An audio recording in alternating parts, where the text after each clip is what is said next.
पढ़ पुट पढ़ पी वांगर वॾो ऑफिसर थी जा महिनत कयो बाबा। बिजली हली वई छा?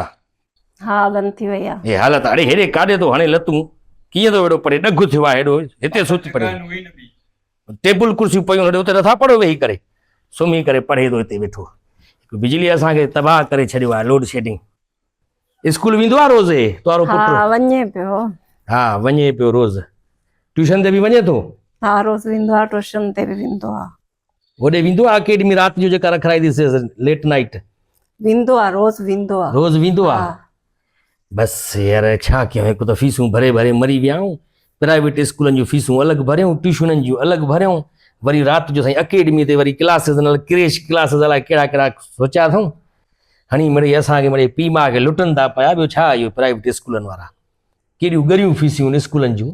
ॿारनि जी मिड़ई मुस्तक़बिल आहे कयूं था हाणे छा कयूं। हे काएं क्लास में आहे हाणे? हाणे 10th में विया न। 10th में आयो आहे हाणे? जी जी। 9th में कीअं सुठा नंबर आयासि? सुठा आयासि। एतिरो बि कोन थो ॾिसी ॿारनि खे माण्हू थोरो पाण बि त ध्यानु ॾे न रुॻो मूंखे अची चवंदो हुई। कहिड़ो ध्यानु ॾियां मां कमायां तव्हांजे लाइ वञी करे या त ॿारनि ते ध्यानु ॾियां वेठो पैसा हाणे ॾियां थो न भरे फीसूं बसि। गर्मीअ में मरी विया आहियूं हिते असां। पीउ जो कमु हूंदो आहे रुॻो पैसा ॾियण लाइ। सियारे में बि असां कोट पायूं गर्मियुनि में बि कोट पायूं मज़ूरियूं कयूं ऑफिसनि में वञी करे। हिते ॿारनि खे को अहसासु ई न आहे। 10वीं क्लास में पहुतो आहे? हा पुट 9, 10, 11, 12 इहे 4 साल ईअं सम्झो ज़िंदगीअ जा अहम आहिनि। जे ठहे त इन मां ठहंदे जे न ठहे बिगड़े त इन मां ई बिगड़ंदे वरी कॾहिं फ्यूचर तुंहिंजो न ठहंदी।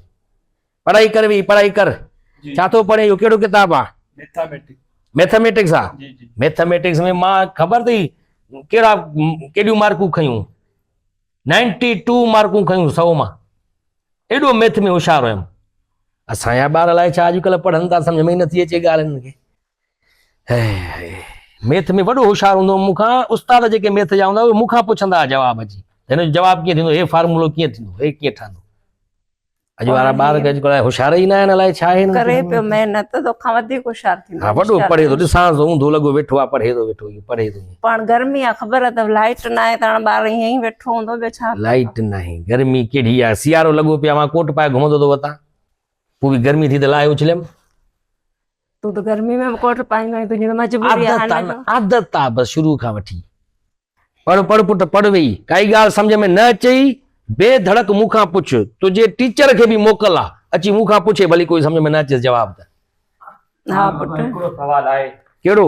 ओ हे मैथमेटिक्स कहिड़ो हे? वो इहो हे फार्मूलो जेको आहे? हा हा चश्मो तॾहिं पाण वारो कहिड़ो आहे ॾिसां हिनखे सम्झ में नथो अचे इहो को मसलो आहे? कहिड़ो हे 20? न न हे हेठों आहे। हे हेठों? हा हे छा आहे? A/B हाणे हे हालत आहे मैथमेटिक्स जो हे बि सवाल आहे जेको तोखे सम्झ में नथो अचे। हा हे छा थो पढ़े बाक़ी हेॾियूं फीसियूं था भरियूं स्कूल में अलॻि ट्यूशन ते अलॻि अकेडमी में अलॻि हिनखे सवाल नथो अचे। हा 10th क्लास जेको मैथमेटिक्स जो सवाल आहे जेको नथो अचे जवाबु हिनखे। हा छा थो पढ़े बाक़ी तूं वञी छा थो पढ़े तोखे सम्झ में नथो अचे इहो? एॾो सोन नथो सम्झ में अचे 5 क्लास जे शागिर्द खां पुछंदे उनखे बि ईंदो तोखे नथो अचे इहो बाक़ी छा दिमाग़ में विहाई थो। हे बि को सवाल आहे? हे ॾुखियो आहे ॼण को एॾो कहिड़ी वॾी ॻाल्हि आहे सिर्फ़ु टोटल त करिणो आहे। वञ कैलकुलेटर खणी आ त ॿुधाए वञ। हा बाबा।